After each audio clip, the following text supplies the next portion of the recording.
We now join Bill Miller, our associate with Global Connections Television at the UN Television Studios in New York City.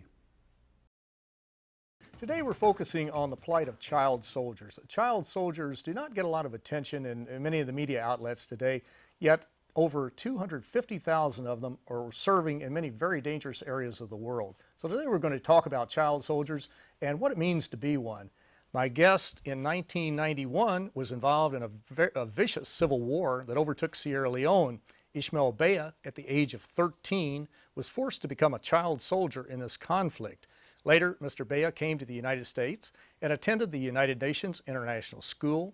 After high school, he enrolled at Oberlin College and graduated in 2004 with a degree in political science. Ishmael Beah chronicled an intriguing account of his experiences in a book titled A Long Way Gone, Memoirs of a Child Soldier, of a Boy Soldier. Ishmael, welcome to today's Global Connections program. Thank you. I appreciate you being with me today. Let's talk, we're going to get into it in great detail, but let's just talk very generally about what is a child soldier? What are sort of the age range that a child would be involved in, and what does a child soldier do? Well, the general age is that children could be as young as 9 to under 18. That's what's considered a child soldier in age-wise. But the general perception has been a child, a boy with a gun who fights directly in a war. But that idea has been broadened to cover children who are used as cannon fodders, children who are used to carry loads, those who are cooked, sexually abused. So it's covered a lot of areas now, and that's what is considered as a child soldier. Mm-hmm. Now, it used to be primarily boys, but girls are getting involved in this also.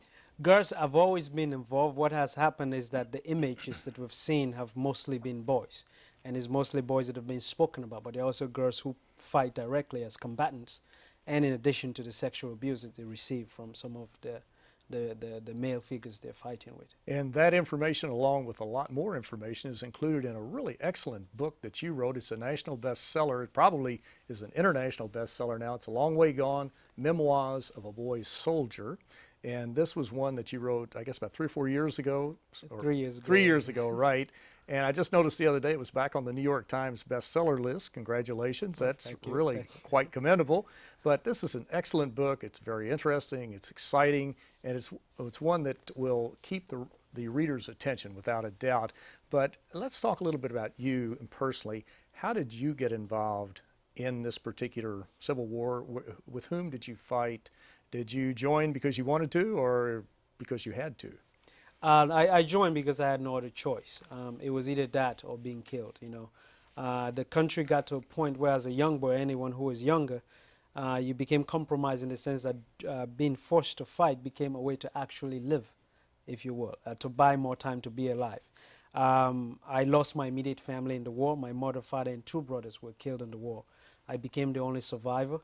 Along with hundreds of other children who had similar stories. I ended up going to a military base, a Sierra Leone military base, as a group that had broken out from the Central Command. And I looked for safety there, for food, for shelter. But this turned into a situation where I could either fight or had to leave. Now, leaving was as good as being dead, because once you've looked for safety amongst one group, when you leave, the other group will shoot you, because children are also used as spies.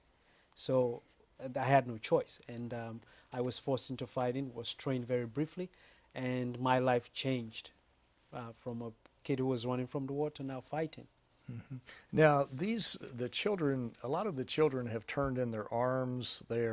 They have decided that they no longer want to fight. They want to try to get away from it. I mentioned earlier about UNICEF, the United Nations Children's Fund, focusing on trying to help children to get out of this very dangerous situation. Of course, people can go to www.unicef.org and learn more about what's going on with this and many other issues. But what was the incentive for children to turn in their arms, to give up fighting? Because so many of them had been brainwashed. They were using drugs and things like that, as you indicated in your excellent book. But what incentive did they have to try to get out, and what incentive did each side have to release these children? Well, what happened in my case particularly, I was removed from UNICEF. It varies, and sometimes when wars ends, when peace negotiations are put in place, both sides of the fighting, or if there's more than 2 sides of the fighting, they will be asked to, part of their commitment is to release children. so that they will be put in rehabilitation centers.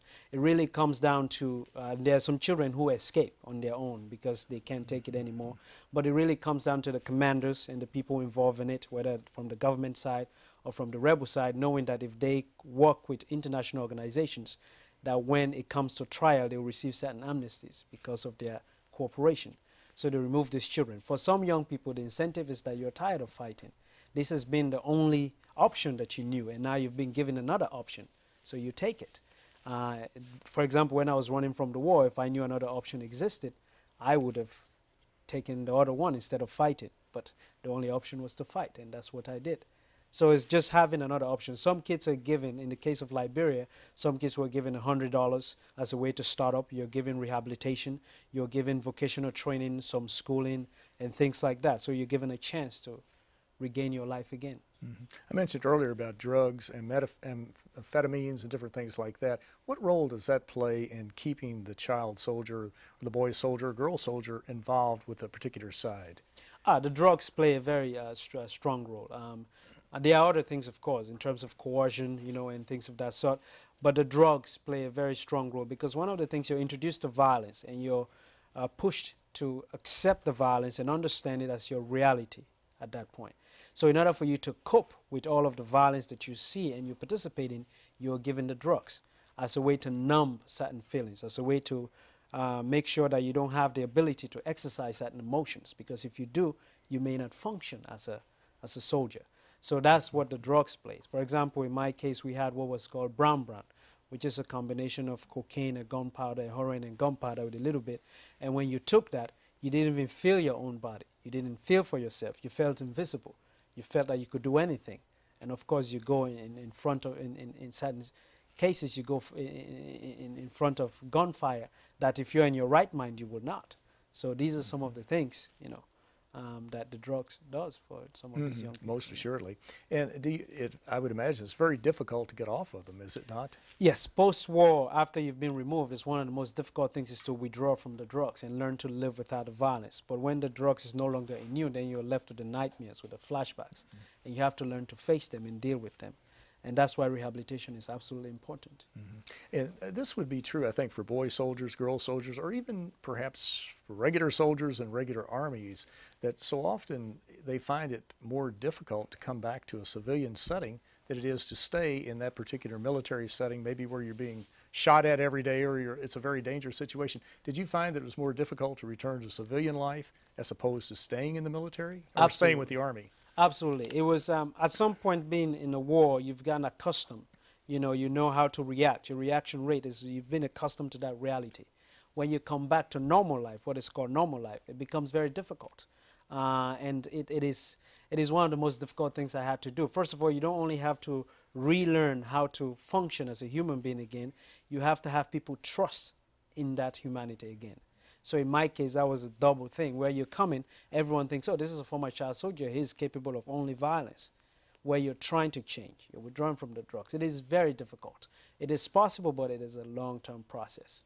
And of course, you're building upon your past experiences and on your resolve to help people in the future. And you're now working with UNICEF, not as an employee, but you're working as a UNICEF advocate for children affected by war. I think that's the first position ever created with that title. I may have the title wrong, but if I do, correct me. But what do you do as this advocate? Well, what I do is that, I draw on my experience as somebody who had been on the receiving side of some of the benefits that the United Nations, UNICEF and its affiliates offer to children. I speak on behalf of children at the Security Council level, at the General Assembly level.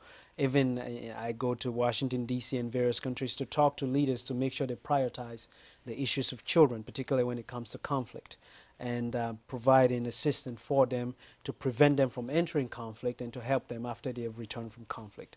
So I do that, but I also travel in my capacity as a UNICEF advocate to some of these places where these things have happened, to speak to the young people, to have them understand that it is possible to have a life after this, using myself as an example, that there were times in my life where I didn't feel it was possible for me to do anything besides be in a war. So I played that kind of dual role because I feel that it is also important to have that realistic voice, as part of the discussion, as part of determining what happened. And lastly, what I do is that I try to bring young people together with the people who are in charge of making the decisions so that they can hear from them. They can directly talk to the people who they're trying to help so they can understand what it is that they need, as opposed to what they think they might need, you know. Just as a way to improve this work. You know. Exactly. And you took this one step further. You developed a network of young people affected by war. And I want to make sure I get this right. It's www.nypaw.org. Yes. What is this group and how can people learn more about it? If they go to the website. If they go to the website, it's called NYPAW.org, and the acronym is Network for Young People Affected by War. And over traveling around, I met a lot of young people who had been in similar situations that I've been in, affected by war in various capacities. So we all decided that we were all doing work. Some are writers, some are musicians, you know, some are professors, some just finished law school. So we had people from Sudan, Bosnia, Uganda, Sierra Leone, and we have some new members now coming in from Colombia. So we decided that why don't we have this network together to showcase the fact that not only to talk about how people go into war, but also the possibilities of coming out of the war, to share some of the success stories, and to be a part of the discussion. So that's what we started this network for, you know, so that we can actually, you know, we are not just passive right holders, but we become active right holders, you know.